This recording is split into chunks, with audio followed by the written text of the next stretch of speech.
Welcome to the Pull the Chute podcast with Jeff and Jana. This is our weekly venture into the world of small to medium-sized businesses and the entrepreneurial spirit that drives success.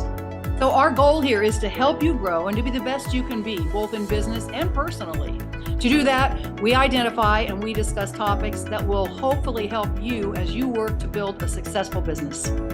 We also interview business owners and executives. It's our hope that you may be able to gain insight on ways to help you be a better leader and provide a better culture for your people.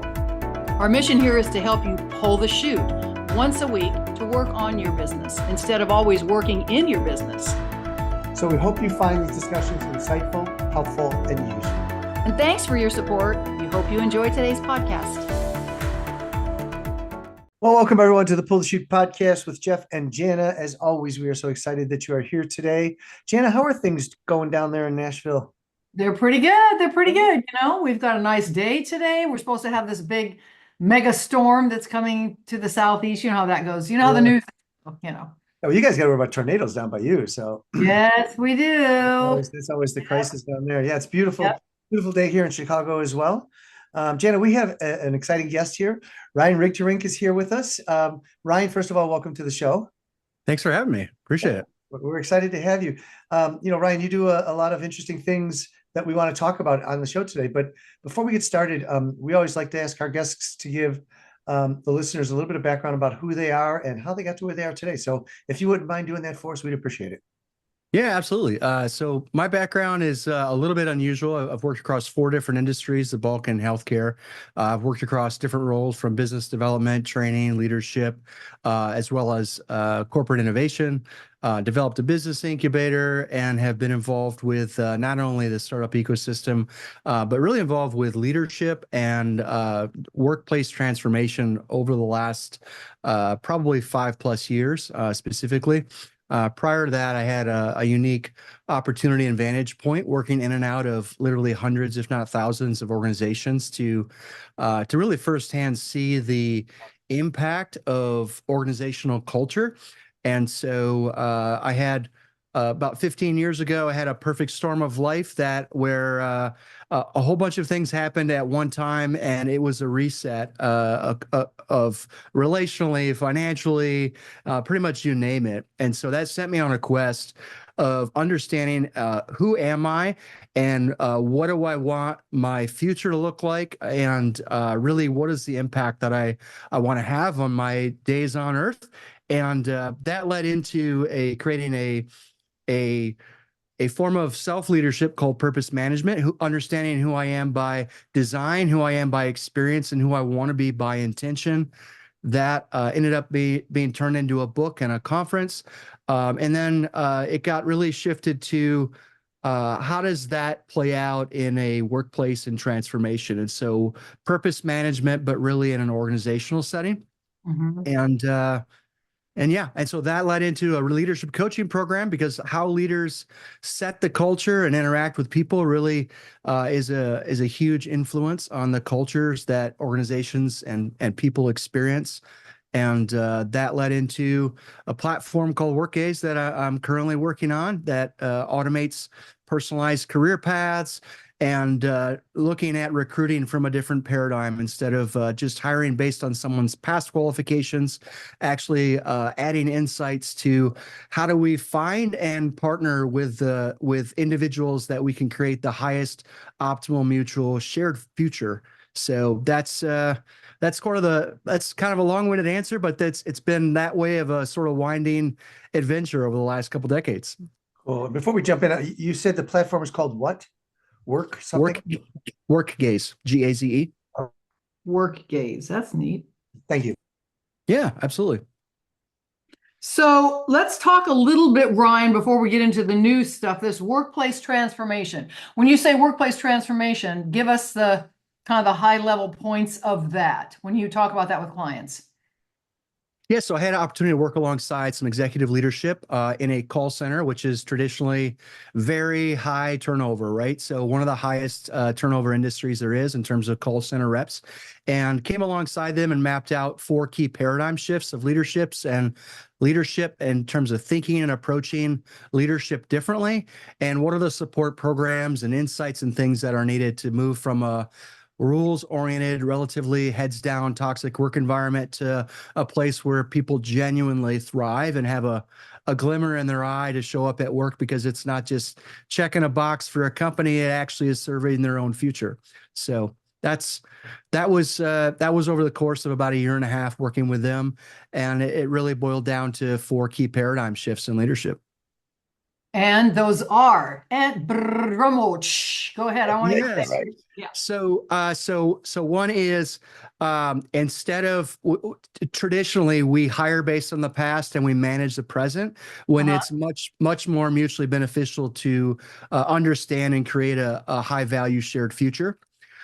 One is, the second one is, instead of looking at monitoring and trying to manage just energy expenditures, understanding who people are and who they want to be so we can fuel what's meaningful in terms of intrinsic motivation. The third one is, instead of using people to do work, use work to develop and grow people. So that's where the personalized insight and future present insights come into play. And then the second one, or the fourth one rather, that might be the most controversial, is that traditionally the idea of leading people in work is that people are hired and managed and led to serve a company vision. And actually what's more energizing and higher value creation for both the individual and the organization is to understand what the vision of the person is and the organization, and find the intersections of shared purpose between the two. And so the individual vision actually becomes as important as the company vision in terms of line of sight in each direction. That's really interesting. A lot of it sounds, I mean, it's very much like what we talk about. It's serving the people, it's listening to the people, it's respecting the people, your workforce. Yeah. That's how you're going to succeed and profit.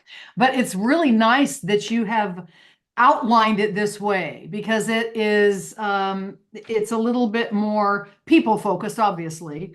Shared future, not just hiring. I love the idea of shared future. So when then in your, well, however you process, however the process is when you go into a company, when you say shared future, it's very much listening to the person and what they, where they want, how they want to grow in the company, rather than just hiring them for whatever that position is at that time. So that, Yeah. I think that's a little bit of what you're talking about, correct? Like, yeah. Yeah, absolutely, 100%. And I'll take it even a step beyond that. Where someone wants to go doesn't necessarily have to be just within the company. So traditionally, we think of hiring people who can grow within our organization. But for some of these relatively high turnover roles, you can have somebody who ultimately, wants to move outside your company into a role that you may or may not happen, but it doesn't limit creating a more valuable shared future in that process. And so, some of the fear early on was, if we empower people into really pursuing a meaningful future that they want to invest in, that they'll leave faster.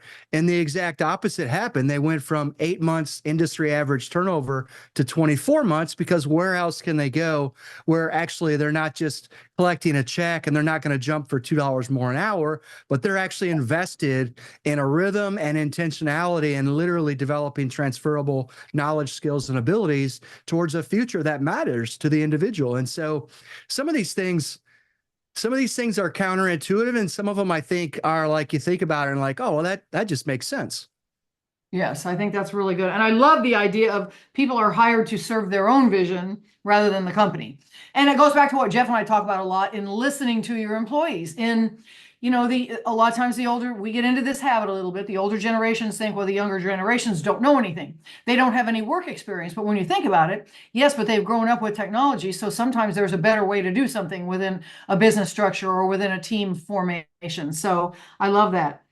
Managing people who they want to be. These are all like kind of soft skills. And I just like the way they're identified. You know what I mean? Don't you think, Jeff? I mean, this is a lot softer than generally what you hear in a business process, Yeah, absolutely. And I think that the way that, Ryan, that you laid this out was very insightful and made a whole lot of sense to us, at least. Yes. And so we're excited that you're able to bring this out. And for our listeners, I think it's one of those things that they should take note of and identify, some of the things that they're going through. What were some of the biggest struggles that you ran into when you were doing this, Ryan? The biggest one is still the same one today, which is that's just the way our industry is. So it's inertia and mindsets that are really just we have what we have. Everyone else has the same problem. Therefore, there's nothing we can do about it. And it's it's people don't always come out and say that, but by their actions or what they're willing to engage in, it's bore out in behavior. I do think there has to be enough people at sort of at the front edge of some of these changes that are, forward thinking and open-minded on this stuff. And then, like any adoption and change that happens, eventually the middle masses move along. But I think that's probably it. For one of the things that I think we specifically created a very large advantage for small businesses, in the sense that small businesses traditionally aren't able to offer career paths. And so our model, because it's all based around the individual and human-centered design, you can offer just as meaningful of career path development because it's not boxed in with the limitations of what you personally can offer. And so we've actually had some key hires that left with the company and came back because, they thought it wasn't serving their future, and they came back because after the training, specifically because they were attracted towards pursuing what they wanted to pursue. And they realized with line of sight to that the company could offer it and they could engage in that. And they had sort of not connected those dots prior to that. So I think it's interesting. I think it's opening up opportunity for every size business to really offer things that are traditionally more thought of in the enterprise space. So personally, as a pro small business guy, that makes me happy. So. Yeah, great. It's funny that we live in this world now where a couple of quick stats. 86% of all the companies know they need leadership development, but only 5% are doing it. Right. Yeah. Yeah. And then the other one is that 75% of the workforce is now millennials, but 69% of those millennials feel unprepared to be in leadership roles. Right. 100%. And it drives me crazy because it's like, just because, well, that's our industry. That's the way we always done it. Drives me absolutely up the wall when I hear that. There's this theory about first principle thinking. I'm not sure if you're familiar with it at all, but it's this whole concept for our listeners of just because something was always done that way doesn't mean we always have to continue to do it that way. Right? Yes, absolutely. And you break it down to its core basically and say, okay, how do we rebuild this the right way now? A way that absolutely really make an impact. And I think that's what we need to be doing here, is convincing people to do that. We have to. The new generations don't want to hear about what we did, in the 50s and 60s. You know what I mean? Like, they're like, well, that's great, but we can do it more efficiently. We can do it faster. We can do it better. We can include more, more creativity in it. So yeah, it's interesting. It's an interesting time in business. Yeah, it is. And you mentioned the younger generations. I'm probably in the minority a little bit on this, but I'm really optimistic. I don't see a generation that doesn't want to work. I see a generation that's fundamentally motivated differently and unwilling to sacrifice all the years to eventually start living once they retire. And I think those are both needed sort of insights into that generation to really tap into both how they're motivated, what they value, and really pulling that value forward into an organization and tapping into it. Yeah, I agree with that. And they're also not willing to give up some kind of a personal life and personal, balance and health, personal health, mental health, all of these things, So yeah, I agree. Yeah. Which I think are steps in the right direction, right? I don't, my wife and I have 4 kids, and I want that for them. I don't know, so absolutely. Yeah. Yeah. I have 3 daughters. They're all millennials, and they are not if you ask the definition of millennials, they are not that. They are, very motivated, know what they want, know what, and they go after it. So it's interesting because millennials got what's the word I'm looking for? Reputation. Kind of the stereotype, the reputation. Yeah, reputation of just being lazy. They didn't want to do anything.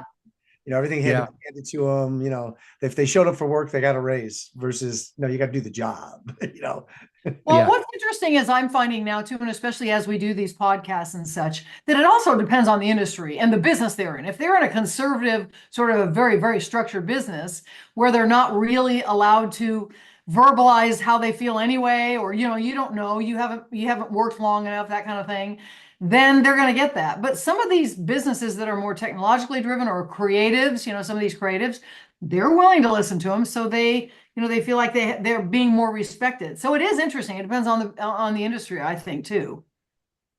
But Yeah. Yeah, absolutely. So Ryan, I'm going to jump a little bit here. You talked about the perfect storm in your life, and you kind of looked in the mirror and said, "Who am I?" yeah. And then you talked a little bit about purpose management and design and experience and intention.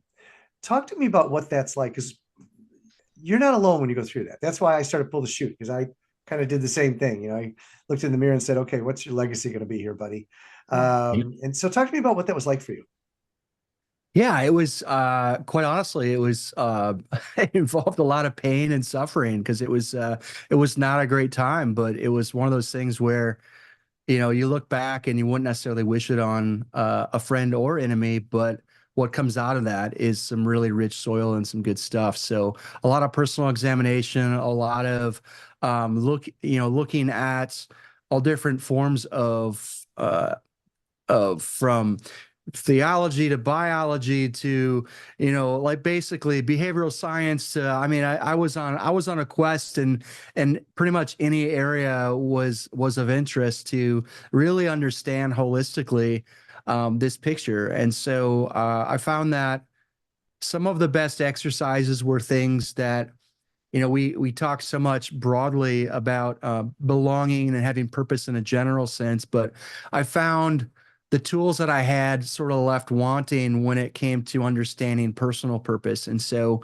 really it came across through that process and that sort of quest, if you want to call it that, some exercises throughout that process that really unlocked things to me personally. I did a number of things that certainly weren't unlocks, but a number of those were. And so that I basically came to the end of that and determined that I didn't want other people to have to take 10 or 12 years of that. And if they could compress that down into weeks and get some of those insights, like it could really serve people. It's basically trying to create what I wish I had, 10, 12 years earlier. Right. Yeah. So, Yes. so that's what became the Accelerate Your Purpose conference. So I love it. I love it. And just, Yeah. for listeners out there, look, we all go through this. And that's why I wanted to bring that up when Ryan mentioned it. I thought I really want to bring that up because so many times we think we're the only ones going through this kind of stuff.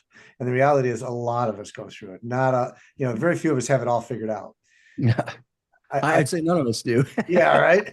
Well, people say, "What do you want to be when you grow up?" And I said, "I'll let you know when I get there." But I'm still, I think it's 60. I finally figured out what I wanted to do, right? Yeah, I think a lot of people are like that. And what I do is I talk to my kid about that. Like he'll say, "Well, I'm still trying to figure it out." And I'm like, and he's 23. And I said, "Me too. Me too, Weston. And I'm not 23." Yeah. Well, and to me, that's like the power of questions was one of the things that through that process, like there are some questions that I think serve us well. And then there are some questions that I think actually can put us in a ditch. And you kind of highlighted that one, like, who do you want to be when you grow up in terms of having it all figured out? I think, insights to guide the process are more valuable than trying to necessarily have the end figured out from the beginning. Right. So I think sometimes we put undue pressure without enough data and insights about ourselves to answer those questions on our youth and even like high school and college students. Yes. Well, I think so many people go through, and I did this myself. When I was 35, I was nowhere near where I thought I would be. Right. Yeah, so of course. when I turned 35, I was not the happiest camper.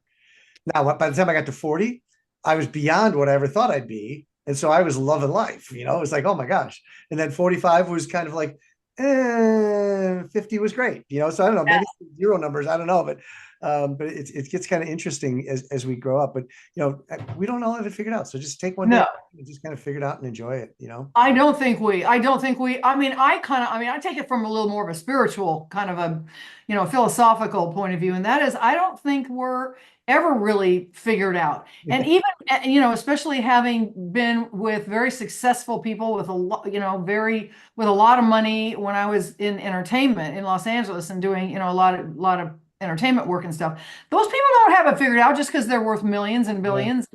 Yeah. They're more screwed up than a lot of us, so it's like, I wonder if we're supposed to figure it out. Well, and to your point, sometimes we arrive at a destination where we thought we had it figured out, and then we arrive there and we realized we were using the wrong map, right? So, Yeah, right. Yeah, exactly. I like that one. That's really good. Hey, so with our few minutes left that we have, Ryan, let's talk a little bit about Workgaze, the platform and stuff. So tell us a little bit about that and what that entails. Yes. Yeah, so it's based on some academic research, but essentially, historically, over the last decades, we have technology that evaluates resumes based on keyword parsing as the key underlying technology that then matches to try and basically act as a proxy based on qualifications of what someone has done in the past. And so right now we have a lot of frustration in hiring and like job search and in hiring and recruiting because this underlying methodology was always broken and incomplete, but it's actually getting amplified and made worse in the age of AI and automation because now it was already an incomplete game with only less than half the picture, but now resumes are getting enhanced with keywords to get past the ATS filters. And, there's just games in both directions. And so what we're trying to add to the mix is a different approach to that, like not just looking at past qualifications. Obviously, that's a piece of the puzzle. But what we're saying in terms of fundamentally looking at hiring talent is who out of a talent pool actually can we create the highest optimal mutual value creation? So not just the most value in the direction of the organization, but also from the organization to the individual. And the ceiling that's possible is higher when it's in both directions than if it's just in one. And so we're adding 3 types of fits for job seekers. So one is career growth fit, one is motivation fit, and one is team fit. And then we're offering the same talent analysis and insights on the recruiting and hiring piece too. So it's mutually beneficial. It ties directly into our underlying paradigm, which is how can we help create win-win scenarios for everybody? Mm-hmm. Yeah. It's such a smart way to go about employment or seeking employment to me, because I think with all of these, with all the word search that's gone on over the last 3 to 5 years with these resumes, nobody's meeting anybody face to face. Nobody's having dialogue anymore. I have friends that have looked for jobs and they've said they've sent hundreds of resumes. And again, if that search, that word search is not a match, then they're not yet. And that's not the way to hire people. People shouldn't be hired that way, So yeah, that's good. Yeah, so some people have called what we offer is like a 3D profile that goes way beyond the representation of someone just off of a resume. But then the flip side of it is to your point, it's not about submitting just a resume or even this 3D profile. We've got a strong marketing element of reaching out to people. That's a part of it because ultimately, at the end of the day, it's people hiring people. Right, right. So I find this interesting. So you're telling me that based on a resume, you could decide if there's a career fit, a motivation fit, and a team fit. Is that what I just heard?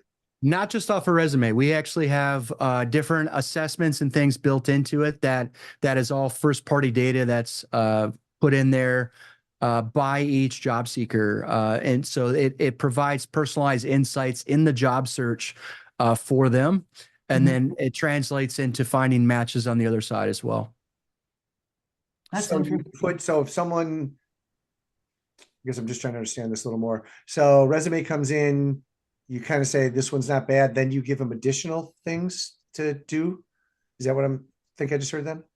Yeah, so we can do the resume parsing off of a resume. That's just a kind of a part of the static but growing aspects that are on a resume. There's nothing really unique about that other than it's digitized. A lot of platforms do that. We're actually offering 3 different assessments. One is selecting a dream job, which we've got some machine learning on the career growth fit aspects of that. And then we've got a motivation ideal work experience, which translates into motivation fit.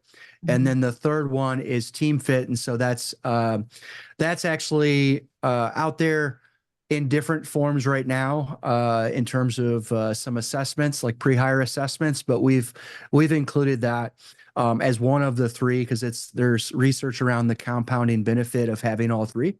And so we're basically trying to replace some of the pre-hire assessment space with some very low cost, higher utility insights. Love it. Love it. Yeah, that is great. Yeah, that's great. Hey, Ryan, we got to kind of wrap things up here, but thank you so much, first of all, for being on the show. We really, really appreciate it. Likewise. Thanks for having me.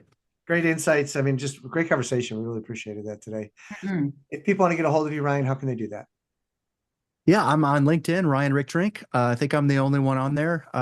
And then you can go to workgaze.com and connect with me through the website. Awesome. Well, thank you again, Ryan, for being on the show. Really appreciate it. To all the listeners out there, go check out Ryan's website. And, if there's something that you can do to help you find the right person with the right fit, looking for the right career, right motivation, and hopefully team fit. Hopefully Ryan can help you to do that. I know that's one of the biggest struggles that most companies go through is they hate to spend all that time and energy to find the wrong person, right? So Ryan, you're able to bring that together. So go check that out while you can. And to all the listeners, Jen and I as always appreciate the support that you give us each and every week. If you're ever struggling through any kind of leadership development or communication development issues, reach out to us, Janet@janetlandry.com or Jeff@pullthechute.net. We would love to talk with you, set up a free call, and let's just see where things are at. So thank you again for listening. Until the next time, stay safe and be healthy.